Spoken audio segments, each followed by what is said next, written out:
Yeah, yeah. My nigga Delta in the black. Hey. Let's get into the sports talk. Like how D'Angelo Russell gonna fit in with the Warriors. How different it gonna make them. This is a team you cover every day. How does this trade change their expectations for next season? It doesn't. Okay. This is still a gap year. This is still a team, and I cannot scream this enough, that is emotionally exhausted. We talked about it all day yesterday. This is a group that needs a break. They need to rest. They've been going for 5 years. Do you think they got better with this trade? Not that much better. Better honestly. enough? They have a trade piece now. I don't think that Russell fits long term. I don't think they're expecting him to fit long term. But they have a piece now that they may be able to move in the future that will make them better instead of losing KD for absolutely nothing. But the cost of doing that was a lot.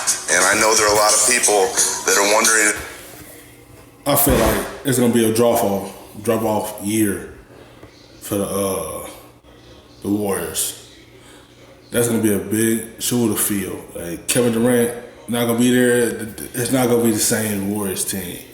Andre gone. It's not gonna be the same team. Warriors not making it to the finals next year. They not making the finals this year. I give them about a second, maybe the Western Conference Finals, but this might be a drop off year for them because they have Kevin Durant there. They're not gonna barely do too much. They still gonna be a good team. But I feel like it's not gonna be the same for real, and I just see a drop off for them. I know it's just like it's not gonna be the same for them. It's gonna be a whole new Warriors team and everything. As far as the Warriors go, they went from light years ahead to in the blink of an eye. They have problems like everybody else. They're in the pack. They have issues like everybody else. They have Steph, Clay, when he comes back, depending on how he looks off an ACL, Draymond, depending on what his contract situation is, and D'Angelo Russell, who this doesn't seem to fit in what they're going to try and build for the future. I think that there are two conversations. The immediate, which is the basketball conversation, is D'Angelo Russell is a player who, first of all, didn't play point guard until he got to Ohio State. He was an off guard when he was in high school, and has played a lot of off ball in Brooklyn with Spencer Dinwiddie handling a lot. So from that standpoint, offensively, I think he's a fit. Because the Warriors system, if you can shoot and you move without the ball, absolutely, you can fit. There's a place for you. And remember, Clay being out to conservatively All-Star break. They pick him up too because they ain't gonna have Clay starting off the season, so they gotta find another player to come in and help till Clay get back. Then they still gotta figure out what they're gonna do with Draymond contract and everything. It's just about to be an up and down year for them. It's not gonna be the same team from 5 years straight. It's gonna be. They just gotta figure it out too. They gotta figure it out. They're having problems now, and they just trying to figure it out as they go. They just lost the biggest superstar in the world, so it's just like I don't know. Warriors fans ain't gonna be Warriors fans no more. They gonna come Brooklyn fans. Someone to replicate the shooting, replicate the scoring, and the threat. So he's absolutely a nice stopgap solution. The bigger play, we're talking about the chess piece of him under contract, young. He's probably going to be very good in the system. Can you then trade him? Once he signs, do they have to keep him for 6 months? How much do they have to keep? How long So do they have to keep? December 15th. Oh. So I think it has to be January 15th because of the size of his raise. But they could deal him by the trade deadline if they felt like Clay's on his way back. I think that the Warriors did a tremendous job to salvage your situation. I wish they wouldn't have given him a max contract because I don't necessarily know if he had a max offer elsewhere. I know that Minnesota could say that, but they didn't have the space to offer it. I don't think that the Nets would have given him a max contract even if he hadn't have done this big deal. And I wish they wouldn't have given 2 first-round picks. They gave 1 first-round pick to Brooklyn even to get him to do the deal. Right. And then they had to give another pick to get rid of Andre Iguodala. But I think they salvaged their situation. And I actually think that with where the West is, I'm not even ruling them making a run in the playoffs next year because Clay... They will or won't? I think they could. Well, yeah. Because Clay will be people think back, that and Draymond will be there. I don't think anyone's turning them out to make the playoffs. No. I think a deep run. I mean, look I'm not what happened this really year. about to make the conference finals. But I think Depending on how everything goes. Ramona sat in your seat 2 days ago.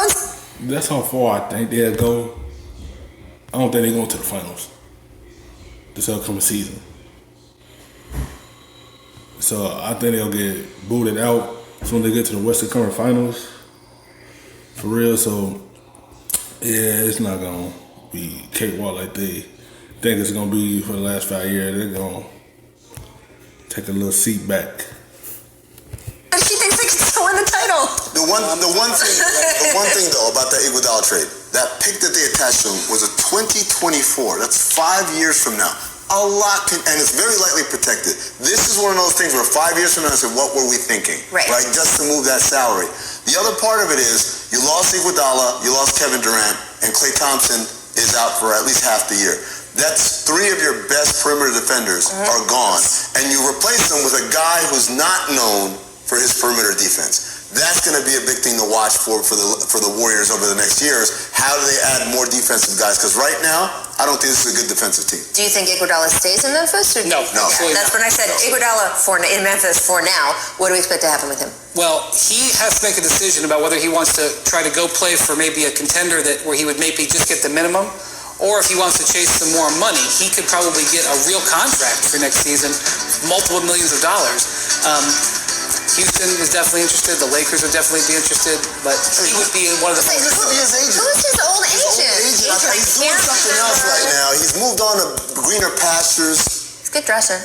Looks like Rob Lowe a little. Rob Pelinka. That's There you go. It's like a bit that we practiced, but we didn't, and it looks just like we didn't practice it. Coming up, we're going to talk a little bit about Jimmy Butler. We are going to talk about that initial 3-team deal that fell through. Is Jimmy to the Heat in jeopardy? We will find out. First, though, our distant replay for today is this date in 1996. It is a trade that made former Hornets owner George Shinn say, quote, I think this is the best trade we've made in the history of the franchise. Vlade, we like to party, right? Vlade Divac wanted to stay with the Lakers, but the Lakers wanted Vlade to leave. The Lakers won. On Monday, Divac agreed to a draft day deal that had him headed to Charlotte in return for the son of a former LA Clipper, Kobe Bryant. Divac had threatened to retire rather than agree to the deal. Today, he backed away from that threat. The deal is not official until July 9th, when a moratorium on league business expires. By trading away the 28-year-old center, the Lakers will now try to re-sign Eldon Campbell or use their $8.5 million salary cap room to lure Shaq. The Hornets should never did that. Like, you gave away a Hall of Famer, Kobe Bryant, a Mamba. Can't do that, man. You stuff crazy, man. To LA. He's got more than $80 million now from this new contract. He can post anything he wants. Fake receipts. A 2003 fashion article has resurfaced. Jimmy Butler, then with the Chicago Bulls, was asked the one thing I'd never wear is a Miami Heat jersey, is what he wrote. Obviously, he intends to change his tune. Are Heat fans going to hold this against him? He may never wear a Miami Heat jersey the way things are going right now. Come on, I have to do it. Come on. Come on. It'll happen. It'll happen. And, he didn't know at the time that they would have those cool Vice jerseys. And look what he's wearing in the article. This is a non-social media receipt. He definitely thought this would never come back. Right? That's right. A Prince By the way, magazine what's with receipt. that boot? Is he wearing that boot? Well, I'm sure He's done big that. time into country music. He was wearing cowboy boots and Wranglers way before Little Nas X. Jimmy Butler was original. From Tomball, Texas, and drives a minivan. So there you go. Yeah, Jimmy Butler gonna be a good fit for Miami Heat. What they have over there, they got some good players surrounding him. I think that's a solid pickup. And I just think, I think Miami gonna be good this year. But you can't hold that against him, man. That's back then, man. Every time though, something always got to come up. Pass always got to come up out of nowhere. The Heat are finalizable. He owns the minivan. That's how he stays with the people. The Heat, as we just noted, trying to finalize the sign and trade for Jimmy Butler. Lead sources telling Woj Miami set to send Josh Richardson to Philly and was gonna send Goran Dragic to Dallas to make all the numbers work, but Dragic's agent told Ramona Shelburne that the Mavs have, quote, changed course. This confused me for a couple reasons, because I actually thought this was a good pickup for them. Dirk Nowitzki isn't there anymore. He's eating ice cream somewhere. And Goran is this great vet presence who same country and has a relationship with Luka Doncic. They won the European Championship together 2 summers ago. Well, why don't they want him? And why is this trade in limbo? And what happens next? I have many questions. Frankly, Dragic had a poor year last year, had an injury-prone year, his worst year since he's been basically a quality player, and he makes $19 million, and Dallas can do better than that. Yeah, that's one thing. When you have out here, then you got hurt. That hurt your value and everything. It hurt everything for you, for real. And Dallas feel like they didn't want to take that another risk, for real. So they backed up from it. You know, he gonna prove this year that he's still a good player. With their cap space, and they're trying. They signed Seth Curry today with a nice $8 million contract. They're trying to get Danny Green. If Kawhi goes to the Lakers, I think you'll see Danny Green go to the Mavericks. And I think they prefer those two players as opposed to Dragic. What the strange thing is that this trade was agreed to the point where they said, okay, it's done. And then the trade the structure that the Mavericks thought they were agreeing to, which didn't include Dragic, wasn't even a legal trade. And so this is a very strange scenario. It's like the Memphis Wizards trade where they're like, I thought it was this guy and you thought it was that guy. Ron Brooks. Definitely a miscommunication. That is without question. How does this happen? Because things were happening very fast, very, very fast last night. I do believe they're going to get this done, but somebody could end up having to come off of a draft pick to incentivize a third team to get involved, and nobody wants to do it. Nobody wants to blink. Philly's like, you do it. And Miami's like, this is you your do problem. it. You want the player. And Miami is out some draft picks already. They don't want to trade any first-round picks because they're out their 2021 first, so they'd have to go all the way to 2023. They don't want to do that. So this is getting a little interesting. And the number of teams that have cap space is dwindling. There's only a handful left. You know who has cap space?